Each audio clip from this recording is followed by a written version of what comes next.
Everyone, good morning. ಇದು Tuesday mini vlog. ತುಂಬ ದಿನ ಆಗೋಗ್ಬಿಟ್ಟಿತ್ತು ವೀಡಿಯೋಸ್ ಎಲ್ಲ ಅಪ್ಲೋಡ್ ಮಾಡಿ, ಬಿಕಾಸ್ ಸ್ವಲ್ಪ ಹೆಲ್ತ್ ಸರಿ ಇರಲಿಲ್ಲ ಆ್ಯಂಡ್ ಸ್ವಲ್ಪ ಫಂಕ್ಷನ್ ಇತ್ತು. ಸೊ ವೀಡಿಯೋಸ್ ಅಪ್ಲೋಡ್ ಮಾಡೋಕ್ಕಾಗಿರಲಿಲ್ಲ. ಸೊ ಇವತ್ತು ಬೆಳಗ್ಗೆನೇ ಎದ್ದು ದೋಸೆ ಇಟ್ಟಿತ್ತು ಫ್ರಿಜ್ಜಲ್ಲಿ ತೊಗೊಂಡು ಮಿಕ್ಸ್ ಮಾಡಿ ಇಟ್ಕೊಳ್ತಾ ಇದ್ದೀನಿ. ನಾವು ಎಷ್ಟು ಚೆನ್ನಾಗಿ ಮಿಕ್ಸ್ ಮಾಡ್ತೀವೋ ಅದು ಅಷ್ಟು ಚೆನ್ನಾಗಿ ದೋಸೆಲಿ ತೂತು ಬರುತ್ತೆ.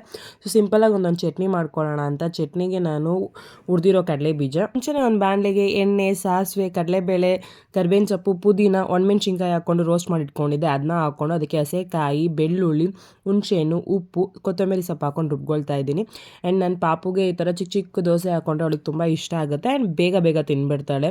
ಸೊ ಬಾಕ್ಸ್ಗೂ ನಾನು ಇದೇ ಥರ ಚಿಕ್ಕ ಚಿಕ್ಕ ದೋಸೆನೇ ಹಾಕಿ ಕಲಿಸ್ತೀನಿ. ಸೊ ಅವ್ಳಿಗೆ ಅದು ಇಷ್ಟ ಆಗುತ್ತೆ. ಸೊ ಈಗ ನನ್ನ ಮಗಳು ಎದ್ದು ಅವಳು ಹಾಲೆಲ್ಲ ಕುಡ್ದಾಳೆ. ಈಗ ಅವಳಿಗೆ ಸ್ನಾನ ಮಾಡಿಸ್ಕೊಂಬಂದು ರೆಡಿ ಮಾಡಿ ಈಗ ಅವಳಿಗೆ ತಿಂಡಿ ತಿನ್ನಿಸ್ತಾ ಇದ್ದೀನಿ. ಬೇಗ ಬೇಗ ತಿಂಡಿ ತಿನ್ನಿಸ್ಬಿಟ್ಟು ಅವಳಿಗೆ ಸ್ಕೂಲಿಗೆ ಕಳ್ಸೋಕ್ಕೆ ರೆಡಿ ಮಾಡಬೇಕು. ಹೇರ್ ಕಟ್ ಮಾಡಿಸಿದ್ದು, ಬಟ್ ಈಗ ಆಲ್ರೆಡಿ ಬೆಳೆದ್ಬಿಟ್ಟಿದೆ. ಸೊ ಅದಕ್ಕೆ ಸ್ವಲ್ಪ ಟ್ರೈ ಮಾಡಿ ಜಡೆ ಎಲ್ಲ ಹಾಕಿ ರೆಡಿ ಮಾಡಿ ಅವಳನ್ನ ಕಲಿಸ್ತಾ ಇದ್ದೀನಿ. ಅವಳಿಗೆ ಸ್ವಲ್ಪ ಕೋಲ್ಡ್ ಇತ್ತು, ಸೊ ಅದಕ್ಕೆ ಶಿರಪ್ ಹಾಕ್ಬಿಟ್ಟು ಕಲಿಸ್ತಾ ಇದ್ದೀನಿ ಸ್ಕೂಲ್ಗೆ. ನನಗೆ ಆನಿಯನ್ ದೋಸೆ ಅಂದರೆ ತುಂಬಾ ಇಷ್ಟ. ಸೊ ನನಗೆ ಆನಿಯನ್ ದೋಸೆ ಮಾಡ್ಕೊಳ್ತಾ ಇದ್ದೀನಿ. ಚಟ್ನಿ ಅಂತೂ ತುಂಬಾ ಸೂಪರಾಗಿ ಆಗಿತ್ತು. ನೀವು ಟ್ರೈ ಮಾಡಿ ಆ್ಯಂಡ್ ಹೇಗೆ ಆಗಿತ್ತು ಅಂತ ಕಮೆಂಟ್ ಮಾಡಿ. ಸೊ ಈಗ ಟ್ಯಾಬ್ಲೆಟ್ಸ್ ತೊಗೊಂಡು ಸ್ವಲ್ಪ ರೆಸ್ಟ್ ಮಾಡಬೇಕು. ಸೊ ಇದಾಗಿತ್ತು ನನ್ನ ಟ್ಯೂಸ್ಡೇಯ ಮಿನಿ ವ್ಲಾಗ್. ನಿಮಗೆ ವಿಡಿಯೋ ಇಷ್ಟ ಆಗಿದೆ ಲೈಕ್ ಮಾಡಿ, ಫಾಲೋ ಮಾಡಿ, ಹಾಗೆ ಸಪೋರ್ಟ್ ಮಾಡಿ. Thank you, lots of love.